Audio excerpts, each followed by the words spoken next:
আজকে আমার আব্বাজান আমার জন্য চা বানাচ্ছে। পানি দিল, দুধ দিচ্ছে। ও আল্লাহ,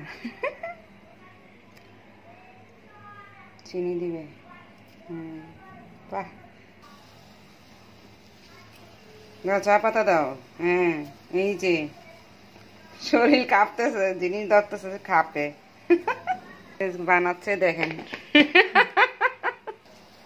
বলছি আজকে আমার যদি কেউ একটু বড় হয়ে আমি একটু চা বানায় খাবাই তো, দেখি উঠে আসছে চা বানানোর জন্য। প্রথম এক্সপিরিয়েন্স জীবনের। কেমন অনুভূতি আপনার? অনেক ভালো, অনেক ভালো। আল্লাহ, দেখা যাক আজকে চার নমুনা কেমন হয়। যাই দে আমার ছেলে, আমি তাই খাবো। সোনা বাচ্চা, মাশাআল্লাহ চার কালার আসছে সুন্দর। গুরু হুতুনি ফোলা আমার। শুধু একবার বলছি যে আমার ভালো লাগছে না, কেউ যদি আমাকে একটু চা বানায় খাওয়াই তো। মেয়ে কোচিংয়ে, তাই আমার ছেলে চলে আসছে আমাকে চা বানায় খাওয়াইতে। আরে ছেলেদেরও একটু মাঝে মধ্যে এগুলো শেখা উচিত। এখন সবাই বিদেশে যারা থাকে ওরা সব নিজেরা রান্না করে খাচ্ছে না। নিয়ে চলে এসেছি। ওরে চান্স আমার ছেলে আমার জন্য। দেখি কালার দেখি, মাশাআল্লাহ মাশাআল্লাহ।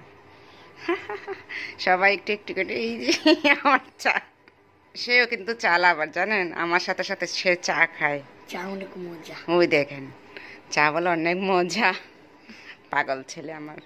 ঠিক আছে, সবাইকে ধন্যবাদ। আব্বা তোমাকে অনেক ধন্যবাদ। আপনাকেও। You welcome. I love you. I love you too. আমার ছেলে আমার জন্য চা বানিয়ে নিয়ে আসছে। আজকে বলছি কি আমার শরীরটা ভালো লাগতেছে না, মনে হয় আমি শুয়ে থাকি, কেউ যদি আমাকে একটু চা বানায় খাবাই তো। ও ল্যাপটপ দেখতেছিল। দেখি যে উঠে বলে কি আম্মু আমি তাহলে চা বানাই দেখেন, তুমি পারবা? বলে কি হ্যাঁ, তাহলে চলো দেখি। মাশাআল্লাহ, এই যে সেই হয়েছে, একটু খেয়ে দেখলাম, করাও হয়েছে ভালো। মাঝে মধ্যে ওই মেয়ে পারে, মেয়ে কোচিং। আমার আজকে অনেক শরীরটা খারাপ লাগতেছিল। কেউ চা বানা খাওয়াই না। এটা হলো সবচেয়ে রেডিমেড খাওয়া হয়, শ্বশুর বাড়িতে পাওয়া যায় না, বাপের বাড়িতে পাওয়া যায়।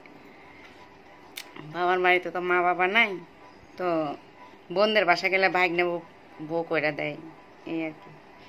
বোনে করে দেয়, বাগনিরা করে দেয়। মা বাবা নাই, মা বাবা ছোট্টবেলায় চলে গেছে আল্লাহর কাছে।